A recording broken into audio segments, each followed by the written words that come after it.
सभी साथियों को जय भीम।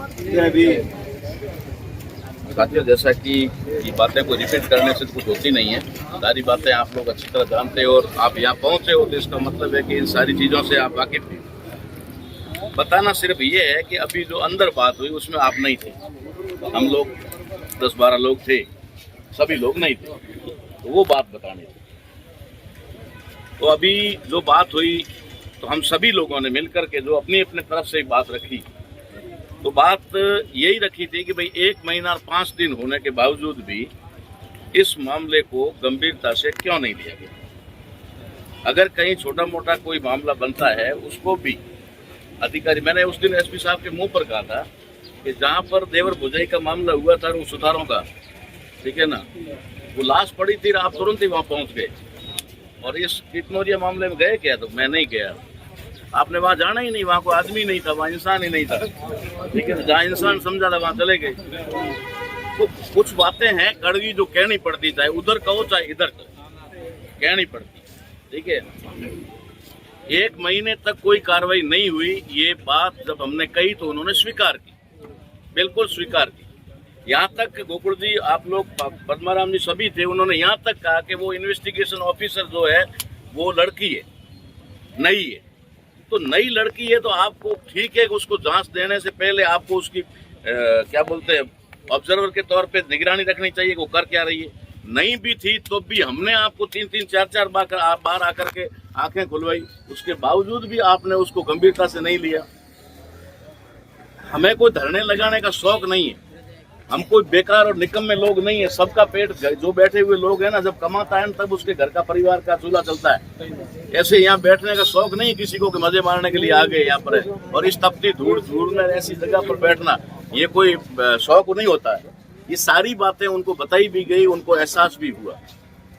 अब रही बात, वो ये कह रहे हैं, उन्होंने यहाँ तक स्वीकार कर लिया आप सबके सामने कि भाई इन्वेस्टिगेशन के नाम पर, यानी जांच के नाम पर, आप ये समझ लो कि शुरू हुई आज हुई है, इससे पहले जांच हुई ही नहीं। ये बात उन्होंने नकारी है। ये सारे हमारे मेहमान लोग भी और जो भी हमारे नेतागण हैं वो भी हमारे बीच में, इनके सबके सामने बात हुई है कि इससे पहले कोई इन्वेस्टिगेशन नहीं हुआ, इन्वेस्टिगेशन अब शुरू हो रहा है, ठीक है। और उन्होंने अभी भी हमारे सामने कलेक्टर साहब, एसपी साहब सभी ने कहा कि भाई आप जो जिस अधिकारी को जांच दी गई है, अगर उससे आप संतुष्ट हैं तो बताइए, नहीं तो अभी भी हम बदल सकते हैं, ठीक है। तो सभी लोगों ने आपकी तरफ से या आपके विश्वास पर, आपके बिहेव पर एक बात कही, भाई नीतीश जी पर हमें भरोसा है, ठीक है ना, नीतीश जी के ऊपर भरोसा है। तब उन्होंने कहा कि अब नीतीश जी के ऊपर भरोसा है तो नीतीश जी को भी काम करने का 2-4 दिन का टाइम तो दो। उनकी तरफ की बात कह रहा हूँ, फिर अपनी तरफ की बात ही कह दूंगा, मैं कोई वो बात नहीं कर रहा, मैं साफ कहने वाला आदमी हूँ। तो वहां पर जो आर्थिक सहायता की बात हुई, हमने 50 लाख मांगा, 1 करोड़ मांगा, जो भी मांगा, ये हमारी मांग होती है। प्रशासन क्या दे सकता है, कुछ नियम, कुछ दायरे, उसके बावजूद भी वहां पर यह बात हुई कि भाई सरकार के, और कलेक्टर साहब ने कहा मेरी स्कीमों में, मेरी योजनाओं में जो भी आता होगा 1 रुपए से लेकर के लाखों रुपए तक, वो मैं करवाऊंगा, इसमें किसी भी प्रकार का कोई संदेह नहीं है। ये बात आप भी स्वीकार कर रहे होंगे कि शायद 15-20 दिन तो हमारा जाति प्रमाण पत्र बनाने में भी डिले हो गया, ये सबको पता है। अब वो कह रहे हैं हमारे पास में कास्ट सर्टिफिकेट आया है तो ये भी सहायता मिलेगी, दूसरी भी मिलेगी। उसके अलावा भी उन्होंने कहा कि हम हमारी तरफ से जो भी हमारे लोग, हमारे संपर्क के लोग हैं, उनसे भी करके, भामाशाहों से भी इस परिवार को सहायता करवाने की कोशिश करेंगे। ये बातें प्रशासन की तरफ से हुई है, ठीक है। नीतीश जी वहाँ मौजूद थे, नीतीश जी ने ये कहा है कि अगर मुझे अवसर दिया है तो मुझे 2-4 दिन का टाइम दो। धरने की बात आती है तो धरना हम लोगों ने कोई वहाँ पर कमिटमेंट नहीं किया कि हम हटाएंगे या करेंगे, क्योंकि धरने का हटाने नहीं हटाने का हमने आप लोगों के ऊपर छोड़ा, क्योंकि हम निर्णय लेने वाले लोग नहीं वहाँ, ठीक है ना। हम घंटे के, साफ बात कही आपने, एकदम करेक्ट बात कही, हम घंटे 2 घंटे के लिए आने वाले लोग, एक दिन छोड़ के एक दिन आते हैं समाचार लेने के लिए या फिर आपको तसल्ली देने के लिए। हम 24 घंटे यहाँ नहीं रुक सकते, उसके कई कारण हैं, और भी हमारी कई पीड़ाएं, और भी समाज में कई जगह वेदनाएं हैं, और भी कई जगह ऐसे धरने चलते हैं जहाँ हम लोगों को जाना पड़ता है। आज पूरे राजस्थान को हैंडल करने वाले बाड़मेर में आकर के बैठे हैं, तो राजस्थान के अंदर भी अभी तो 54 या 55 जिले हैं, कितने, कहीं न कहीं ऐसा तो कोई जिला नहीं होगा जहाँ पर धरना न चल रहा होगा, तो इनको तो वहाँ भी जाना पड़ेगा, ठीक है ना। हाँ, कल करौली जा रहे हैं ये, तो हम लोग यहाँ ज्यादा समय नहीं दे पाएंगे, समय आपको देना है, आपकी वजह से ये थोड़ा ताकत या प्रेशर बना है, जिसकी वजह से ये सारी चीज जो है आज हुई। और प्रशासन ने अपनी जो भी थी बात उसको स्वीकार किया कि हाँ कमी रही है, इसमें कोई डाउट नहीं है। जांच भी नहीं हुई सही ढंग से, हुई नहीं ये समझ लो। लेकिन इन लोगों ने भी ये स्वीकार किया कि हमारा भी दिमाग जो है वो 7वें आसमान पे था। इलेक्शन को लेकर के, काउंटिंग को लेकर के, इन तमाम चीजों को लेकर के हम भी प्रेशर में थे, तो इतना इसको गंभीरता से नहीं ले पाए। आज हम इसको पूरी गंभीरता से लेंगे और इससे आगे जो है पूरी तरीके से, मैंने ये तक भी कह दिया एसपी साहब को सबके सामने, मैंने कहा आप इनको फ्री हैंड करो। मेरा फ्री हैंड का महिपाल जी अलग तरीका था, आपका तरीका था ये था कि भाई इनको दूसरे कामों से हटा करके इसकी तरफ ध्यान ज्यादा दे करके समय इस केस पर लगाने के लिए आपका इशारा वो था। मेरा इशारा दूसरा था, वो समझ गए दोनों ही अधिकारी समझ गए। मेरा इशारा था इनको फ्री हैंड करो। फ्री हैंड का मतलब इनके ऊपर कोई प्रेशर नहीं होना चाहिए कि नीतीश ऐसा कर, नीतीश वैसा कर, नीतीश ये कर, ठीक है ना। ये मेरा फ्री हैंड का वो था। मैं इसको आजाद छोड़ दो, ये शेर को, ये तो ढूंढ के ले आएगा, शिकार कहाँ बैठा हुआ, ठीक है भाई। भरोसा तो हमें अपनों पे करना पड़ेगा ना, और नहीं करेंगे तो मैं तो नीतीश जी को भी आपके माध्यम से कह रहा हूँ, कोई मुझे डरने वाली बात नहीं। आप अगर उन लोगों की चाटुकारिता करके अधिकारियों के सामने आप अपना मेडल जीत लोगे तो समाज की नजर में गिर जाओगे, सीधी सी बात, ठीक है ना। आप समाज का रिप्रेजेंटेशन कर रहे हो, आप जिस सीट के ऊपर हो वो समाज के प्रतिनिधि के तौर पर हो। जो रिजर्वेशन है ना वो रिप्रेजेंटेशन है। रिजर्वेशन का मतलब कोई आरक्षण भीख नहीं है, वो हमारा प्रतिनिधि के तौर पे, जो साराम जी हमारे प्रतिनिधि हैं, एसपी साहब एसटी की तरफ से प्रतिनिधित्व कर रहे हैं, तो हमें आपसे उम्मीद नहीं होगी तो किससे होगी। ये सारी बात हुई, उसके बावजूद भी ये बात तय की, उन्होंने कहा है कि भाई धरना जो है इसको खत्म करो। कलेक्टर साहब ने ये भी कहा कि अगर आप 4-5 दिन में हमारे काम से 10 दिन में संतुष्ट ना हो तो आप धरना वापस लगा सकते हो। धरने के लिए कोई काम का होता नहीं कि भाई एक बार हट गया लगेगा नहीं, ये भी बात उनकी तरफ से आई। मैंने कहा ये निर्णय तो हमारी समाज के जो लोग बैठे हैं वो लेंगे, हमारे पास में नहीं। हम बाहर जाएंगे, इसकी वार्ता करेंगे, इस पर डिसीजन लेंगे, उसके बाद में हम आपको जवाब देंगे या आपको स्थल पर बुला लेंगे। तो कुल मिलाकर के बात यह है कि कुछ पॉइंटों पर तो हमें बात को स्वीकार करना भी पड़ेगा। अगर हम न्याय दिलाना चाहते हैं इस परिवार को तो वो क्या है, वो ये है कि जांच इन्वेस्टिगेशन ऑफिसर में जिसको जांच दी गई है उससे हम सब संतुष्ट हैं। अगर यहाँ को कोई है असंतुष्ट तो हाथ खड़ा कर दे। नीतीश जी के नाम से कोई असंतुष्ट है, काम करे ना करे, बाद में असंतुष्ट भी हो सकते हैं, लेकिन अभी तो कोई नहीं है ना। अभी तो सब जानते हैं ना कि भाई वो ठीक करेंगे, भरोसा तो करना पड़ता है, ठीक है। दूसरी बात, जो सबसे बड़ी बात कलेक्टर साहब ने जो हमारी पूरी टीम के सामने कही कि ये पुलिस का महकमा है, ये क्राइम का और उसका मैटर है, हमारा कोई मैटर नहीं है, ठीक है। मैं ठीक है इसके ऊपर मॉनिटरिंग कर सकता हूं, लेकिन इसमें डायरेक्ट इन्वॉल्व नहीं हो सकता। उसके बावजूद भी कलेक्टर साहब ने खुद ने कहा कि मैं इस केस में पूरी तरह इन्वॉल्व होकर के इसको खुलासा करवाऊंगा, इन्वॉल्व होकर के एज एक इन्वेस्टिगेशन ऑफिसर। ये भी उन्होंने एक आश्वासन आप लोगों को दिया है, ठीक है ना। फिर भी हम लोगों ने कहा कि भाई हमारे पास तो एक ही बात थी कहने को कि अगर ये जो तंबू नहीं लगाया होता तो ये सारी बातें आप नहीं करते। ये प्रेशर तो बना ही इस तंबू की वजह से, ठीक है ना। तो इसके बाद में मैं आपको खुली बात बता दूं, उन्होंने कहा कि ठीक है भाई जो भी तुम्हें जचे वो कर लो, हमारी बात ना मानो तो कोई बात नहीं। लेकिन नीतीश जी ने बाहर आकर के भी रिक्वेस्ट की, उन्होंने कहा मैं खुद वहां आऊं। मैंने कहा 2 मिनट आप बाद में आना, पहले हम बात कर लेते हैं, ठीक है ना, पहले हम बात कर लेते हैं, उसके बाद में आप आना। तो नीतीश जी ने ये कहा है कि अगर आपने 1 महीने का समय पहले के इन्वेस्टिगेशन ऑफिसर को दिया, चाहे उसने कुछ किया या नहीं किया तब भी, तो 2-4-5 दिन का, सप्ताह का टाइम तो मुझे भी दो। मैं भी कोई ऐसे तो हूं नहीं कि जाकर सीधा करके ले। मामला 302 का है, देखो समझ लेना। अगर 302 का मामला है, अगर एक बार किसी पे आपने देखा होगा यहाँ पर हमारे मुस्लिम भाइयों के ऊपर आरोप लगा करके 17 साल बाद में सुप्रीम कोर्ट ने उनको बरी कर दिया ना।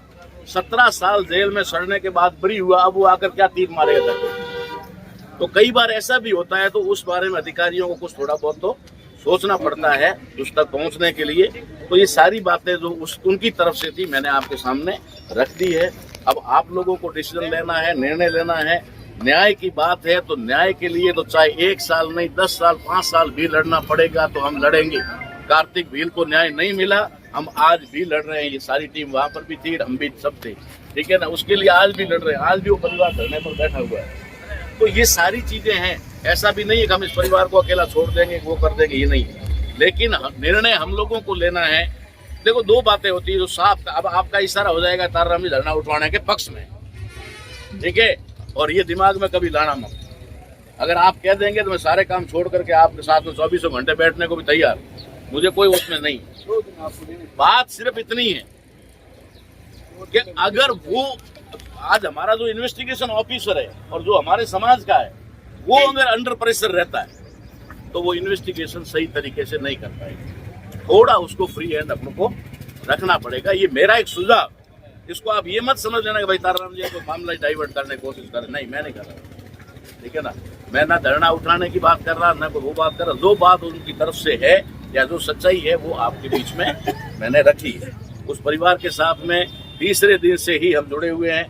पहले ही दिन से आता, लेकिन मैं जैसलमेर था, तीसरे दिन गया। ये परिवार जानता है, सब लोग जानते हैं, आपको पता है। उसके बाद में इस मामले को एसपी साहब से मिल करके मीडिया के माध्यम से उठाने वाले भी हम ही लोग। भीम आर्मी के ही इन कार्यकर्ताओं ने मुझे फोन करके कितनौरिया बुलाया था।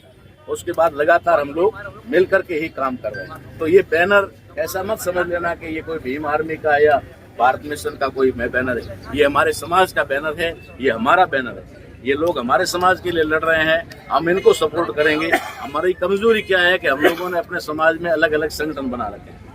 पहले हम जातियों में विभाजित थे, अब जातियों के लोग और ज्यादा संगठनों में विभाजित हो गए। तो कहीं पर भी कोई भी व्यक्ति अगर समाज के लिए लड़ने को आगे आता है, उसका आप सभी लोग मिलकर के सपोर्ट करो, जैसा कि कागड़ा साहब कर रहे हैं। इनका भी एक संगठन है, ये भी चाहे तो बैनर के लिए लड़ सकते हैं कि मैं भी अपना बैनर लगाऊं। हम बैनर के भूखे नहीं है। हम लोग जो है हमेशा आपके सामने, हमारा चेहरा ही हमारा बैनर है, ठीक है ना, हमारा काम ही हमारा बैनर है। अगर हम कहीं जाएंगे, किसी के लिए लड़ेंगे तो लोग देख लेंगे, नहीं तो कह देंगे भाई उठ जा, बात तेरी बात पूरी हुई, ठीक है। तो ये है कुल मिलाकर के अपने को अगर न्याय दिलाना है ना, तो कुछ बातें हमारी रहेगी, कुछ बातें हमें उनकी भी सुननी पड़ेगी, उनको भी थोड़ा सो एक तरह से कह सकते रेस्पॉन्स देना पड़ेगा। बिल्कुल ही हम किसी बात पे अड़के ही बैठ जाएंगे तब भी हमें देखो, आज एक बात बताऊं छोटी सी, अब उनके मन में क्या हो जाएगा, यार हमने इतनी रिक्वेस्ट की, 11-12 लोग आपने प्रतिनिधि के तौर पे बोले, हमने हर बात को स्वीकार कर लिया कि भाई जांच होगी, ये भी होगा, आर्थिक सहायता भी होगी, उसके बाद में भी हमारी बात को ठुकरा दिया गया। थोड़ा तो उनको भी ठेस लगेगी ना। वो भी कोई IAS और IPS है, कोई साधारण लोग नहीं है, ठीक है ना, कमठा मजदूरी करने वाले नहीं है हमारी तरह, तो वो भी है कुछ। तो ये चीज है, इसके लिए हमने तो, मैंने कल नीतीश जी को भी कहा था, मैं कहा आपको क्या ऑब्जेक्शन है अगर वो तंबू लेके बैठे हैं तो? आपको कहीं जांच में अड़चन डाल रहे हैं, आपके जांच में कोई व्यवधान पैदा कर रहे हैं, बैठे रहने दो। आप 2-4-5 दिन में, सप्ताह भर में कुछ न कुछ निकाल करके दिखा दो कि ये कर दिया है। ये अपने आप कह देंगे हाँ भाई अब काम हो रहा है, उठ जाएंगे, अपने आप चले जाएंगे। तो उनके ऊपर क्या प्रेशर होता है, उनके ऊपर, अरे तुम वहां बैठे हो और धरना देके लोग बैठे, अरे तुम क्या कर रहे हो, तुम क्या कर रहे हो वहां। IGDI DGP उनके ऊपर प्रेशर करते हैं, इधर कलेक्टर साहब के ऊपर संभागीय आयुक्त तो सरकार के चीफ सेक्रेटरी तक प्रेशर करते हैं, तेरे जिले में क्या हो रहा है, वहां लोग क्यों बैठे हैं। ये सारी उनके ऊपर एक प्रेशर होता है। तो हम सब लोगों को मिलकर के डिसीजन लेना है, किसी एक व्यक्ति का डिसीजन यहाँ नहीं चलेगा। चाहे भले ही किसी ने भी इस मुद्दे को उठाया, हाईलाइट किया, जो भी किया, कोई हमारे बीच में आया, कोई नहीं आया, हमें उससे नाराज होने की कोई जरूरत नहीं।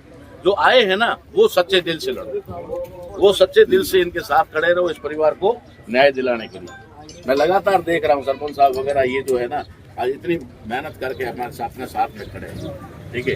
हालांकि उसके अंदर इनके समाज का भी एक बच्चा शायद इन्वॉल्व, ठीक है, इसके बावजूद भी इन्होंने कभी ये नहीं कहा भाई है ना परिवार का है, उसके बाद भी साथ खड़े, ठीक है। तो नहीं, मैं देख रहा हूँ आंखों से हर बार। तो कुल मिलाकर के बात ये है, वहां से जो बात आई है मैंने आपके सामने रख दी है, क्योंकि रखना भी जरूरी, नहीं तो आपको क्या पता चला अंदर बंद कमरे में क्या बात है। बेटी को और इनको बुलाया था बाद में, इनको आश्वासन दिया कलेक्टर साहब ने, कहा आप किसके सामने बैठी हो मालूम है, एक DM के सामने बैठी हो, कलेक्टर के सामने बैठी हो। और कलेक्टर अगर जुबान से कुछ कहता है ना, तो उसकी कोई वैल्यू तो होती है, ठीक है। इसने तो अपना जलता हुआ दिल था, इसने तो शब्द कह भी दिए, तो उन्होंने कह भी दिया कि बेटा ये बातें नहीं कही जाती है, लेकिन फिर भी कि तू बच्ची है, कोई बात नहीं। ना भाई, कहीं पर भी हम अधिकारियों के बीच बैठे हैं या पार्लियामेंट में, विधानसभा में एक भाषा होती है, तो थोड़ी सी भाषा इसकी दर्द के मारे निकल गई, तो उन्होंने कहा कि बेटा तेरे को पता नहीं तू बैठी कहाँ, तू कलेक्टर के ऑफिस में बैठी, तो थोड़ा भरोसा भी करके मैं तेरे को न्याय दिलाऊंगा। उन्होंने खुद ने इतना कह दिया, लेकिन वो बातें सारी ठीक है। अब हमें क्या करना है वो आप लोगों को बैठ करके तय करना है, क्योंकि यहाँ आया हुआ प्रत्येक व्यक्ति इस मिशन का कह दो या इस आंदोलन का एक हिस्सा है। इसमें कोई ताराराम कुछ नहीं है, महिपाल कुछ नहीं है, या फिर कोई ये बाहर से आए हैं हमारे साथीगण। क्यों आए हैं? क्योंकि इनका बैनर था, इनका फर्ज था। कल करौली जाएंगे, परसों और कहीं जाएंगे, जाना पड़ेगा। मैं कह रहा हूँ ना, एक आज की तारीख में एक भी जिला मुख्यालय ऐसा नहीं है जहाँ हमारे लोग धरने पे ना बैठे। एक भी जिला मुख्यालय ऐसा नहीं है। आप समझ रहे हो कि यही कितनौरिया में हुआ है? नहीं।